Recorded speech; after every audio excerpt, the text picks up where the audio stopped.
এই সুন্দর পৃথিবী একদিন ধ্বংস হবে, যেটাকে আমরা বলে থাকি কিয়ামত। এই কিয়ামত কবে হবে এবং এর লক্ষণগুলো কী, এ ব্যাপারে আমাদের প্রায় সবারই জিজ্ঞাসা। আজকে আপনাদেরকে জানাবো কোরআন এবং হাদিসের আলোকে কিয়ামতের 10টি লক্ষণ।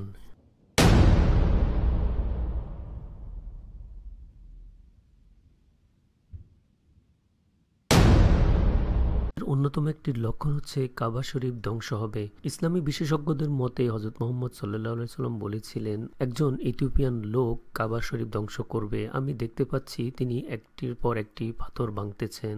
কাবা শরীফ ধ্বংসের পর আল্লাহ পাক দুনিয়া থেকে কোরআন শরীফ তুলে নেবেন, এমনকি মানুষের হৃদয় থেকেও জ্বলবে। কিয়ামতের সর্বশেষ এবং অন্যতম একটি গুরুত্বপূর্ণ লক্ষণ হচ্ছে আগুন জ্বলবে। হাদিস শরীফের মতে সিংহায় ফু দেওয়া হবে, মৃত সব লোক জীবিত হবেন এবং ইয়েমেনে প্রচুর আগুন জ্বলবে। এই আগুন লাগার কারণে সব মানুষ এসে কিয়ামতের মাঠে জড়ো হবেন।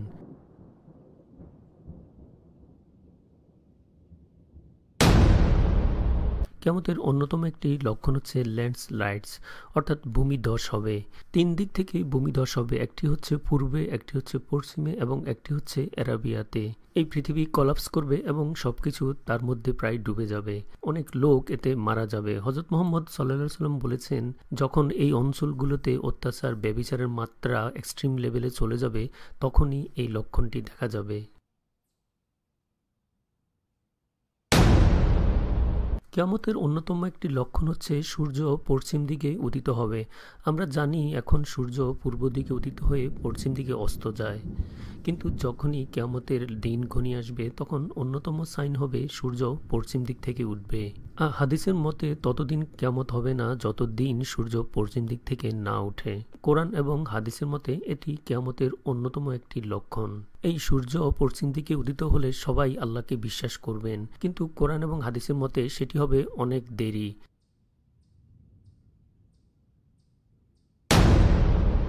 তম একটি লক্ষণ হচ্ছে দাব্বাতুল আর্ড, কিংবা একটি জন্তু আসবেন। তার কাজ হবে বিশ্বাসী এবং অবিশ্বাসীদের মধ্যে পার্থক্য তৈরি করা। তিনি মুসা আলাইহিস সালামের হাতের লাঠি দ্বারা বিশ্বাসীদের মুখে স্পর্শ করবেন, আর সাথে সাথে বিশ্বাসীদের মুখ উজ্জ্বল হয়ে যাবেন। আর তিনি সুলেমান নবীর সিল দ্বারা অবিশ্বাসীদের মুখে স্পর্শ করবেন এবং তাদের মুখ কালো এবং অন্ধকার হয়ে যাবে। কোনো কোনো স্কলারের মতে এই দানবটি হচ্ছে এক্সট্রাঅর্ডিনারি কোনো অ্যানিমেল কিংবা উটও হতে পারে।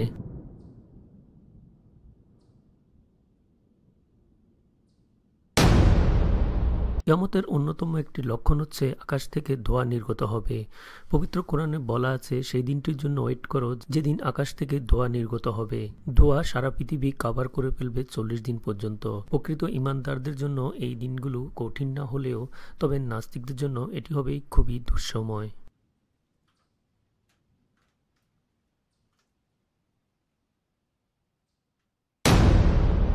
কিয়ামতের অন্যতম লক্ষণ হচ্ছে ইয়াজুজ মজুজ আসবেন। তারা ওয়াল ভেঙে ফেলবেন এবং পাহাড় থেকে নেমে আসবেন।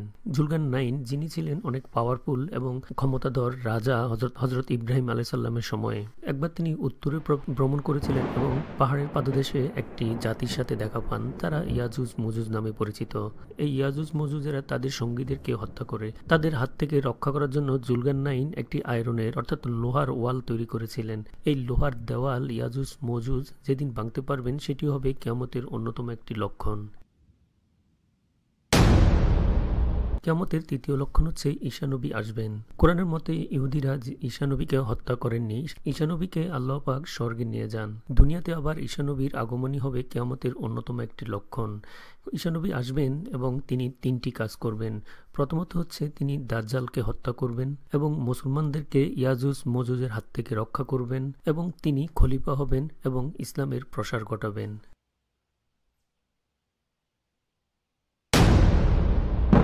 দাজ্জাল আসবেন এবং বলবেন, আমি খোদা। যারা তাকে বিশ্বাস করবেন তারা সবাই নাস্তিক হয়ে যাবেন। এই দাজ্জালের একটি মাত্র চোখ থাকবে। এই দাজ্জালের সাথে ঈসা নবীর যুদ্ধ হবে এবং সেই যুদ্ধে দাজ্জাল নিহত হবে। ইমাম মাহাদি। হযরত মুহাম্মদ সাল্লাল্লাহু আলাইহি ওয়াসাল্লাম বলেছেন, আল্লাহ আমার একজন উত্তর পুরুষ পাঠাবেন পৃথিবী ধ্বংস করার পূর্বে। তার নাম হবে আমার নামে নাম এবং তার পিতারও নাম হবে আমার পিতার নামে। এই দুনিয়াতে অত্যাচার এবং নিপীড়নের মাত্রা বেড়ে যাবে, কিন্তু ইমাম মাহাদির সময়ে সততা ফিরে আসবে।